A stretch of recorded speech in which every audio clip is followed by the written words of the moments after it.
এই সেই চায়ের দোকান যেখানে 2024 সালের 13ই নভেম্বর তৃণমূল নেতা অশোক সাউকে দুষ্কৃতীরা গুলি করে খুন করে।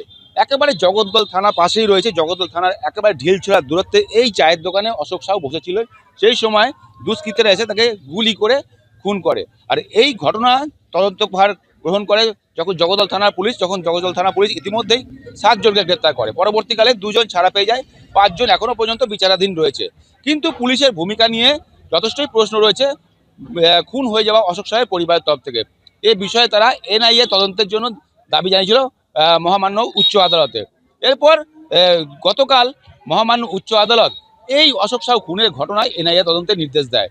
আর এই এনআইএ তদন্তের নির্দেশ পাওয়া মাত্রই কিন্তু তদন্ত হওয়া শুরু করবে কিছুদিনের মধ্যেই। এবং এই ঘটনা কিন্তু অশোক সাহের পরিবার স্বাভাবিকভাবেই খুশি, কেননা এখনো পর্যন্ত জগদ্দল থানা পুলিশ 5 জনকে গ্রেপ্তার করে তারা বিচারাধীন রয়েছে এবং আসল দোষী যারা তারা কিন্তু ঘুরে বেড়াচ্ছে। তারাও কিন্তু এই এনআইএ তদন্তে গ্রেপ্তার হবে এমনটাই কিন্তু মনে করছে অশোক সাহের পরিবার। এখন এই খুনের ঘটনায় এনআইএ তদন্ত আসল তথ্য উদ্ঘাটন করতে পারে কিনা এবং আসল দোষীদের গ্রেপ্তার করতে পারে কিনা সেটাই এখন দেখার। জগদ্দল থানা একদম পাশে, মানে ইভেন পুলিশও ভয়ে বেরোয়নি সেদিন ওকে রক্ষা করার জন্য।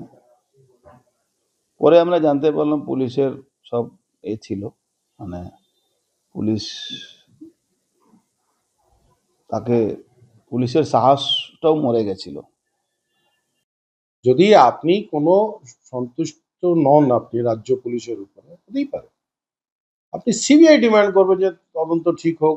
আপনার যদি মনে হয় যে আরো কেউ এর মধ্যে জড়িত আছে, তার জন্য সিবিআই ওয়াই এনআইএ, এখানে বিস্ফোরক তো কিছু পাওয়া যায়নি।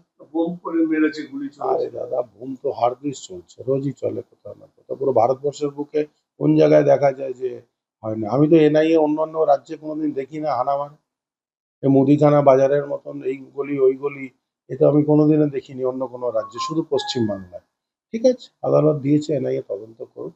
কিছু আমাদের তৃণমূল কংগ্রেসের লোকের নাম জড়াবে, কিছু তৃণমূল কংগ্রেসের নেতার নাম জড়াবে, এটার জন্যই এনআইএ কে পাঠানো হয়েছে।